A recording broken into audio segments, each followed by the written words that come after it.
మడకసిర ಅಂದರೆ garden constituency in our district.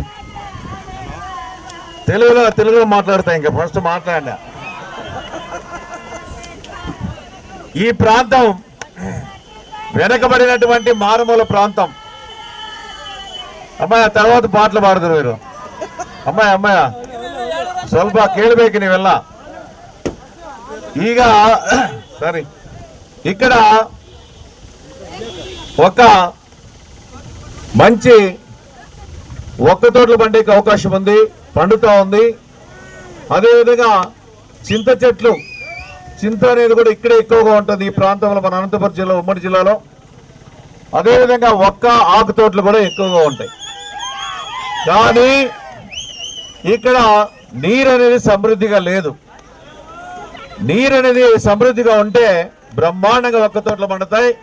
అదేవిధంగా మనకి పొమోగ్రనేట్, దానిమ్మ పంట కూడా బ్రహ్మాండంగా పండుతుంది. పంటలు అంటే మంచి ఫ్రూట్ బేరింగ్ ట్రీస్ పెంచేదానికి అవకాశం, చక్కని అవకాశం ఉంది.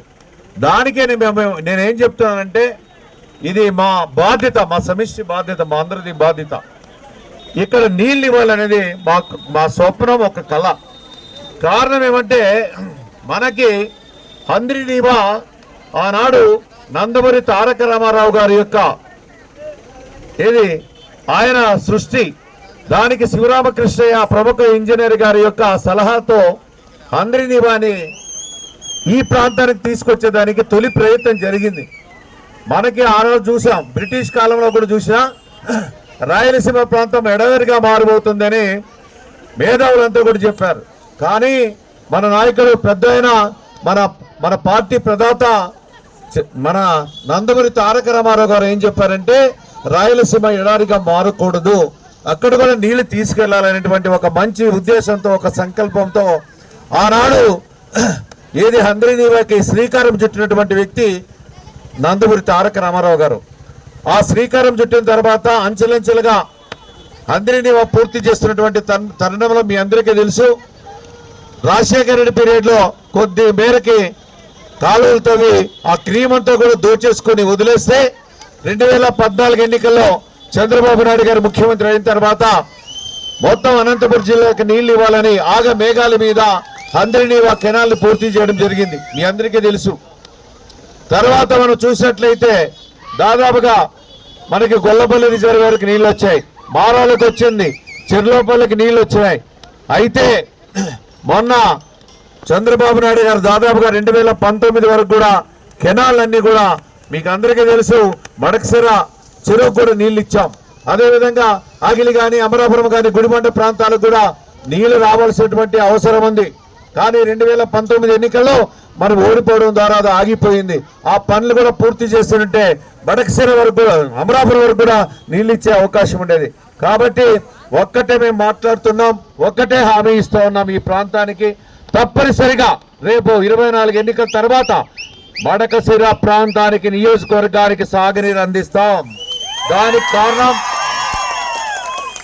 తురకలాపట్నం, పెనుగొండ నియోజకవర్గం ఉద్దం మండలం తురకలాపట్నం సమాంతర కాలువ బైపాస్ కెనాల్ అనేది తప్పనిసరిగా ఒక 30 కిలోమీటర్లతో తీసుకొని వస్తే మొత్తం ఇక్కడ ఈ ప్రాంతానికి మడకసిర నుండి కనెక్టివిటీ ఉన్నటువంటి అగిలి కానీ, అమరాపురం కానీ, రొల్ల కానీ అన్ని ప్రాంతాలకు కూడా సాగునీరు అందిస్తాం.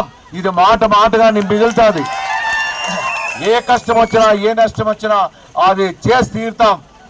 ఆ కళ మీకు నెరవేరితే, ఆ నీళ్ళు అనేవి వస్తే అన్ని ప్రాంతాలు కూడా బ్రహ్మాండంగా ఉమ్మడి అనంతపురం జిల్లాలోనే ఒక ఆర్థికంగా వెసులుబాటు వచ్చేదానికి అవకాశం ఉంటుంది. అదేవిధంగా మనకి రిజర్వాయర్ కూడా ఆనాడు చంద్రబాబు నాయుడు గారి ప్రభుత్వ హయాంలో రత్నగిరి రిజర్వేషన్ ఫౌండేషన్ వేసాం. తర్వాత రాళ్లపల్లి రిజర్వాయర్ కూడా మన నాయకుడు చంద్రబాబు నాయుడు గారు కూడా హామీ ఇచ్చారు. ఆ హామీలను తప్పనిసరిగా నెరవేర్చి తీరుతామని సందర్భంగా తెలియజేస్తా ఉన్నాం. ఇంకొకటి, మనకి ఒక్క బ్రహ్మాండంగా పండుతుంది, కానీ ప్రాసెసింగ్ యూనిట్ అనేది ఇక్కడ లేదు. దాని మాట కూడా ఇచ్చాం, కానీ ఈ 5 ఏళ్ల గ్యాప్ వచ్చింది ఇది జగన్మోహన్ రెడ్డి ప్రభుత్వం వల్ల. రేపు ఒక్కకి ప్రాసెసింగ్ యూనిట్ కూడా అమరాపురంలో నెలకొల్పుతాం. ఎందుకోసం అంటే ఒక్కల మార్కెట్ కానీ, ప్రాసెసింగ్ యూనిట్ కానీ తప్పనిసరిగా తీసుకొని వస్తాం. అది కావాలా వద్ద ప్రాసెసింగ్ యూనిట్ అధునూతనమైనటువంటి టెక్నాలజీతో ఆ ప్రాసెసింగ్ యూనిట్ వస్తే మనమంతా బ్రహ్మాండంగా, నేను ఒకటే, మనకి ఏది ఉమ్మడి అనంతపురం జిల్లాలోనే మంచి ఆర్థికంగా అభివృద్ధి చేసేదానికి అవకాశం వస్తుంది. దానికి మీరు ఏం చేయాలి? మీరంతా ఏం చేయాలా? సైకిల్ కోట్లేసేది కళ నెరవేరుతుంది. కానీ అవి ఇవి ఏది మనసులో పెట్టుకోవద్దండి. ఇప్పుడు మనకు సోదరుడు ఎంఎస్ రాజు ఏమున్నాయా, ఎంఎస్ రాజు కూడా మంచి నాయకుడు. ఏది చంద్రబాబు నాయుడుతో మన లోకేష్ బాబుతో సన్నిహిత సంబంధాలు ఉన్నటువంటి వ్యక్తి. ఏదైనా కష్టపడి పనిచేసే మనస్తత్వం ఉన్నటువంటి వ్యక్తి. ఈ నాయకుడు ఇక్కడ తిప్పేస్వామి గారు ఉన్నారు. మేము ముగ్గురు మాట మీద నిలబడతాం, ఆ మాట నిలబెట్టుకుంటాం. ఆ మేమైతే నిలబెట్టుకుంటాం, మీరు కూడా నిలబెట్టుకోవాలి. నిలబెట్టుకోవాలి వద్దా? నమ్మకాన్ని పెట్టండి. ఆ నమ్మకాన్ని ఓము చేయమని ఈ సందర్భంగా తెలియజేస్తా ఉన్నా. చేతులు పైకెత్తండి. మీకు నీళ్ళు కావాలా వద్దా? నీళ్ళు కావాలంటే ఏం చేయాలి? సైకిల్ కోటేయాల. 2 ఓట్లు సైకిల్కి, ఒకటి పార్లమెంట్కి, ఒకటి అసెంబ్లీకి. కాబట్టి ఎక్కువ చెప్పేదానికి ఇంకా గ్రామాలు ఉండే చెప్దాము. అయితే మేము కూడా సుపరిచితునే, మీకు తెలుసు, జిల్లా పరిషత్ చైర్మన్గా, అదేవిధంగా ఎంపీగా 1999లో ఎన్నికైనప్పుడు ఇక్కడ శాసనసభ్య అభ్యర్థులు మనకి ఎమ్మెల్యే లేడు. మనకి ప్రతిపక్ష పార్టీకి చెందినటువంటి ఎమ్మెల్యే ఉండేవాడు. కానీ ఆ రోజుల్లో ఏ కష్టం వచ్చినా ఏ నష్టం వచ్చినా అండగా నిలబడ్డ మీ అందరితో అభిమానాన్ని చూరుకున్న తర్వాత 20 సంవత్సరాల తర్వాత మీ ప్రాంతానికి వస్తున్న మీరు ఆశీర్వదించండి, మమ్మల్ని ఇద్దరిని తప్పనిసరిగా గెలిపించండి. మేము ఎప్పటికీ రుణపడి ఉంటామని ఈ సందర్భంగా తెలియజేస్తూ సెలవు తీసుకున్నాం.